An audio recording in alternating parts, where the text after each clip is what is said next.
Hi everyone, this is Shamrondi from Life Design Topics. I'm knocking them out today, okay? So this video is going to be about devotion.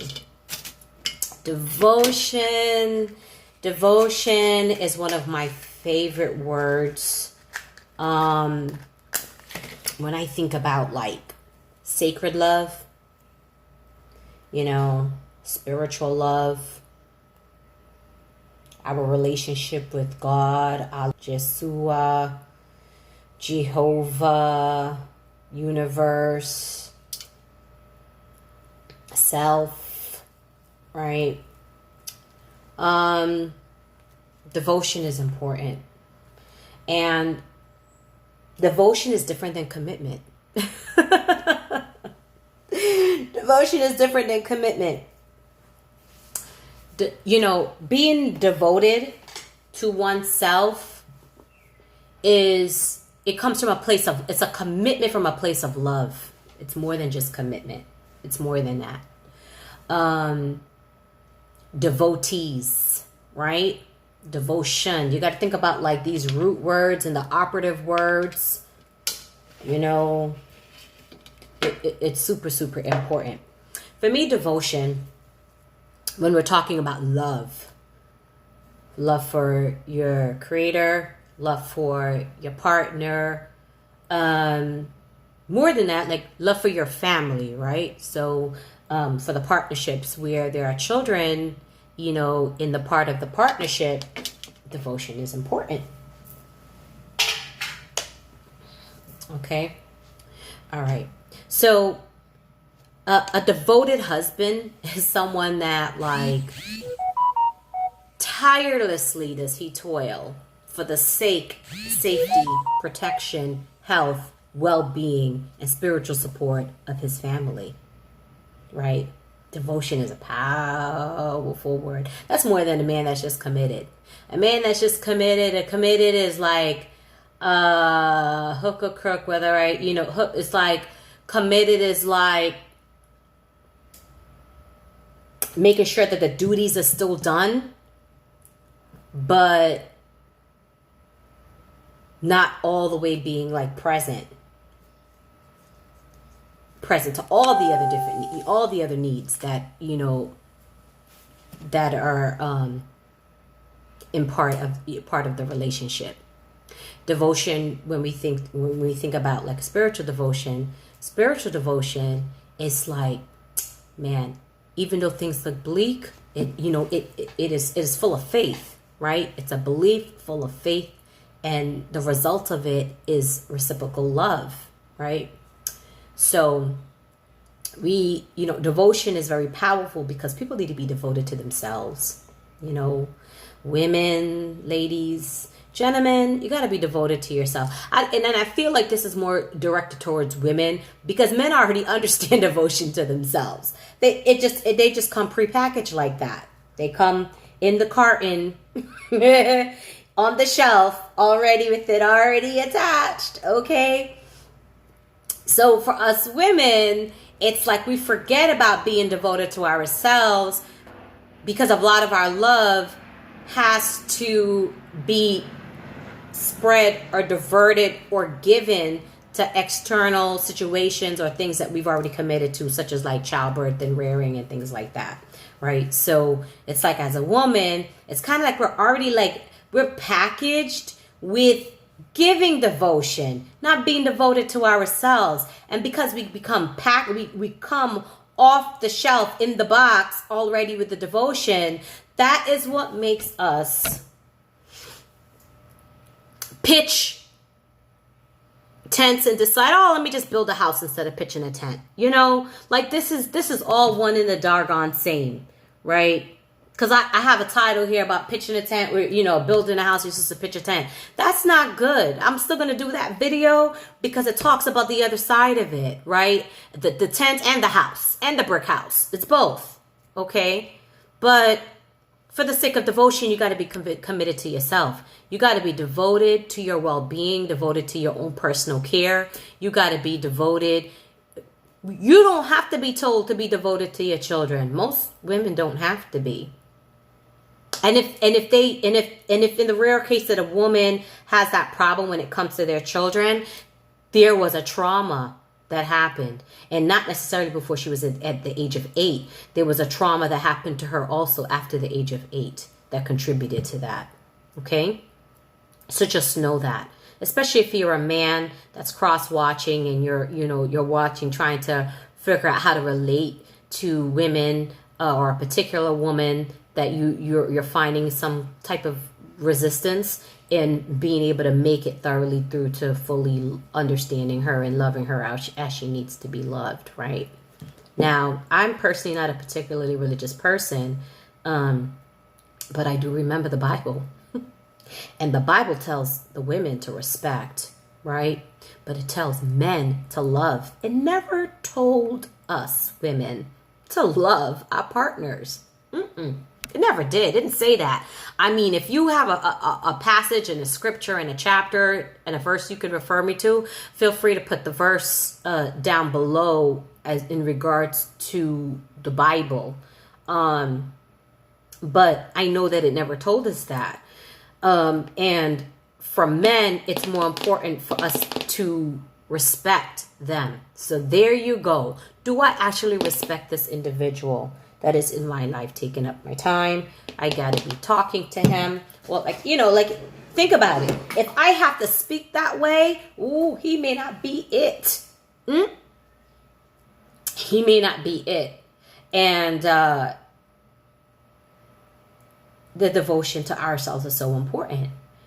Now, when you go into engagements and marriages and family situations and rearing children and things like that, it's like we forget to be that level of selfish. Selfish is not a bad word, right?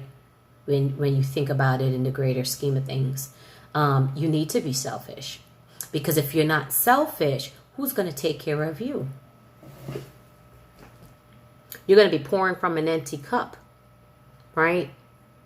You're going to be listening to a man talk about his day, and then your needs are not being met. What about your needs? Right?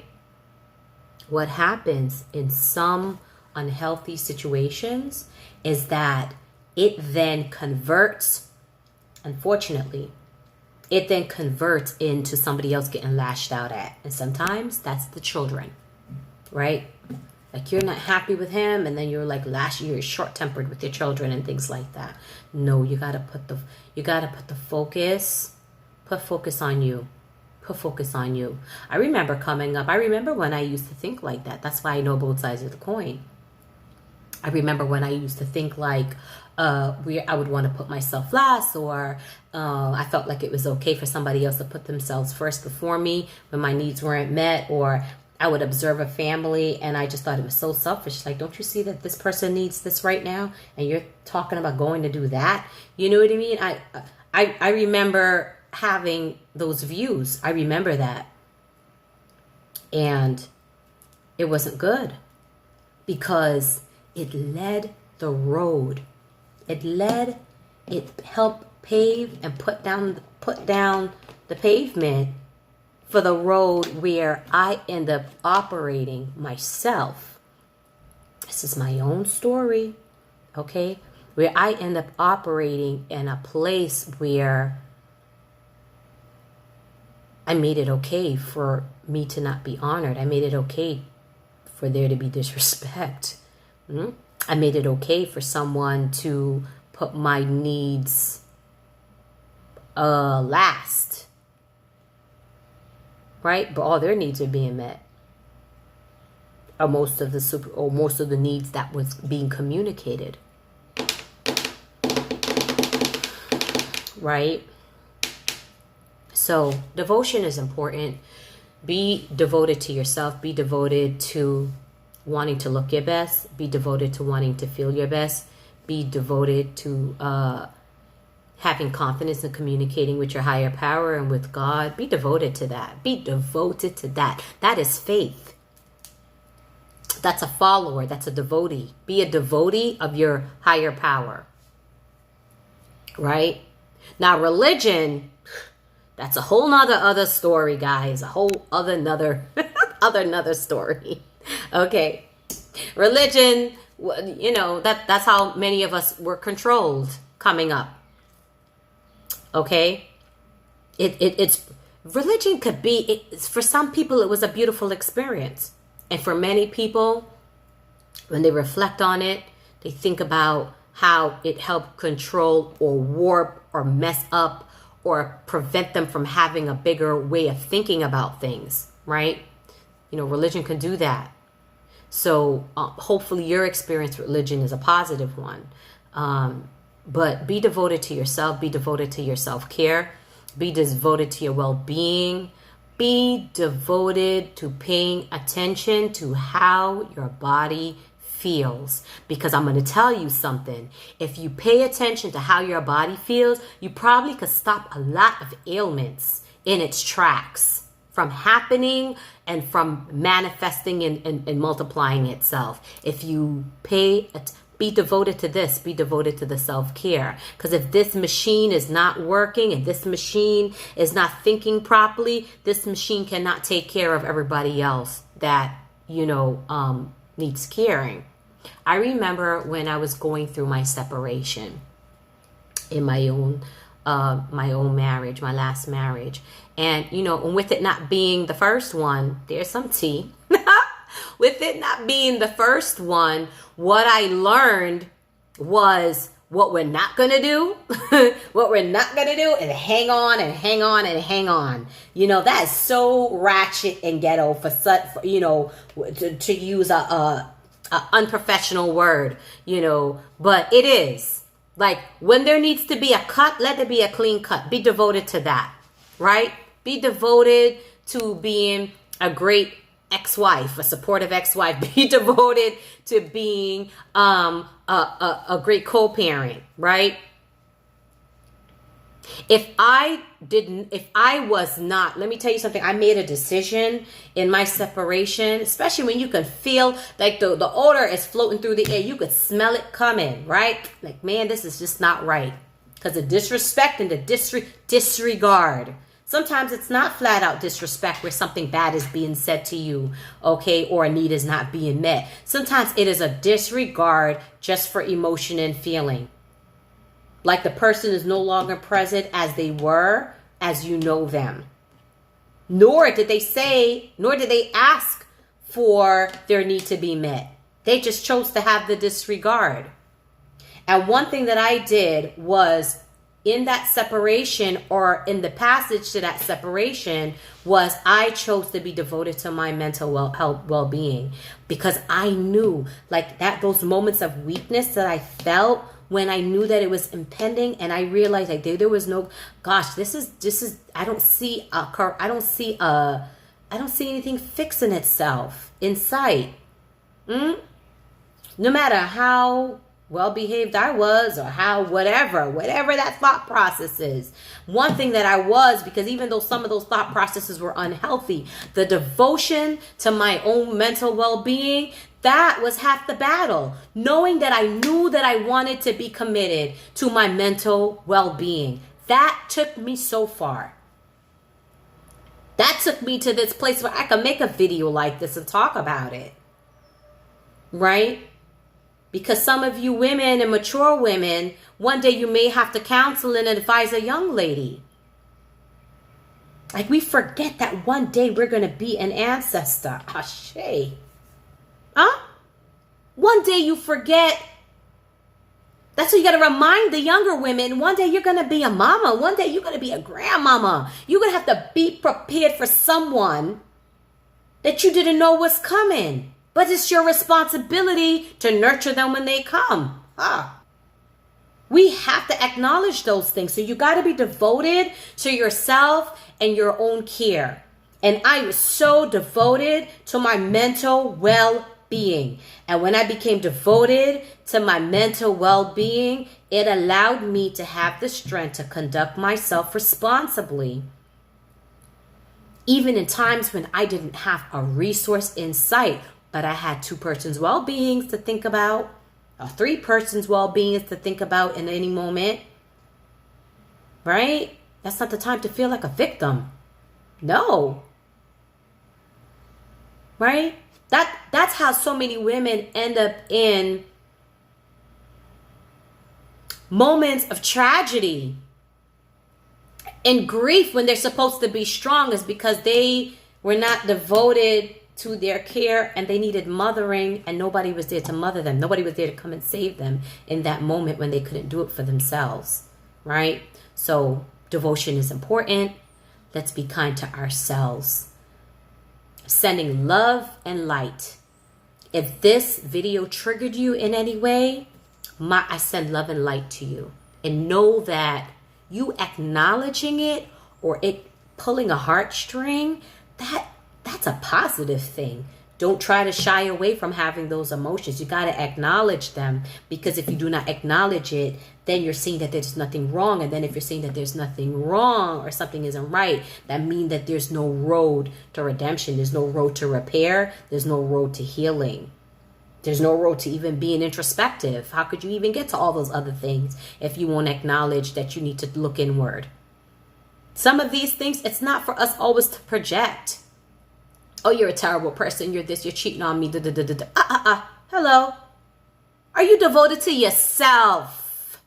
How does your feet look? Does your feet need to be moisturized, sis? Do you need to cut your toenails, sis? Have you flossed lately? Gosh. What's the last time you did something to yourself to just take your personal appreciation for your aesthetic? What did you do to take it further? Are you too busy being insulted every time somebody wants to tell you something or correct you on something? No. You got to take care of you. You know, I have a friend. I don't talk to her lately, you know. But sometimes one thing I'm good at, I can love people from a distance, right? And whenever she's ready to talk, I'm here with open arms. I'm that friend. Like we could not have spoken in 10 years and I'm going to still love you the same. That's a gift of a Gemini. But those of you that take advantage of Geminis and discard them, you've done yourself a disservice. Trust me. And many Gemini women would tell you, like, you know, that's why we walk away proudly. Like, oh, I'm going to have to sit at this table by myself, then whatever. All right. But one thing that she will always have such a strong place in my heart, you know, about is, I remember when I was having a postpartum situation, right? But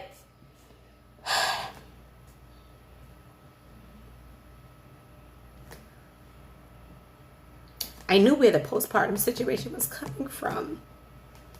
And the postpartum situation was coming from the fact that I wasn't mothered in my second pregnancy. When I was having my last child, I wasn't mothered in that moment because my mom had passed already. And when she passed and I was forced to kind of just manage myself, and in the process of me trying to manage myself, here comes a meddling person that shouldn't have had a place to meddle. And I didn't know where it was coming from, because I know I had never thought a negative thought about the individual. And I remember I went to go see my friend at in New York. She's a hairdresser. And she said to me, she says, you know, baby girl, I know that you're happy being a wife and you're a good mom and all of that, but I need you to not forget about taking care of yourself. And let me tell you something. She saw me, this may have been like in June or August, something like that. She saw me. And when she saw me in the beginning of November, she could not believe the transformation that she saw. She couldn't believe it. Yeah, listen, remember, I'm going through the separation now at this time, and I looked fabulous. She couldn't believe it, but she was instrumental in reminding me that I had to take care of myself. I need you to take care of yourself. And I appreciate you staying here to the end to listen and to understand my story. It's part of my story. It's part of my story. That's why it hurts me when I hear women they're communicating and they're crying for help and they feel alone and they don't know how to process something.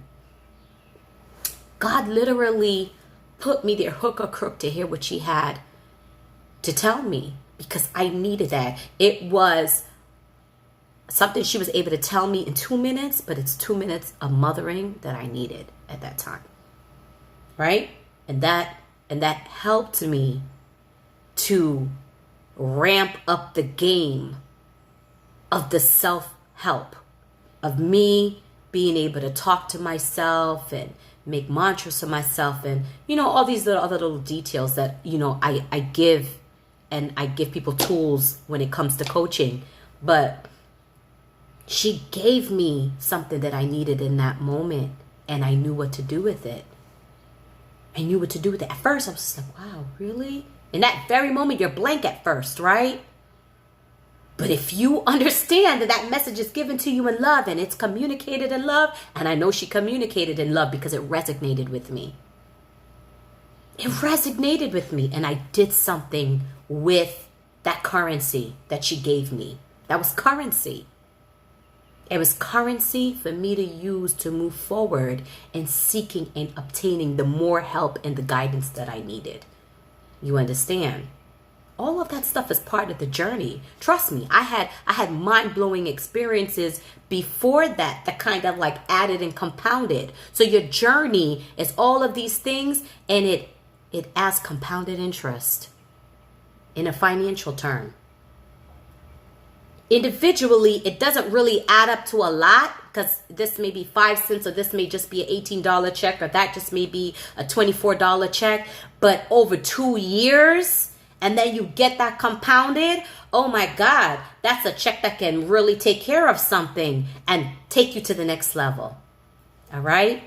I love you. This is Shamrandi from Life Design Topics, and I hope you reach out to me if you need counsel, not counselor, but if you need coaching, okay? Because my goal is to make sure that there's results. Trust me, there's going to be results. I don't leave anybody left behind. And if there's something that I don't have an answer for, I'm going to get you that answer. I'm going to point you in the right direction. You understand? All right, be well. Reach out to me if you need me for coaching. And if you haven't already, please join my Facebook group. It's called Life Design Topics. And join and contribute and share. And it's a safe space.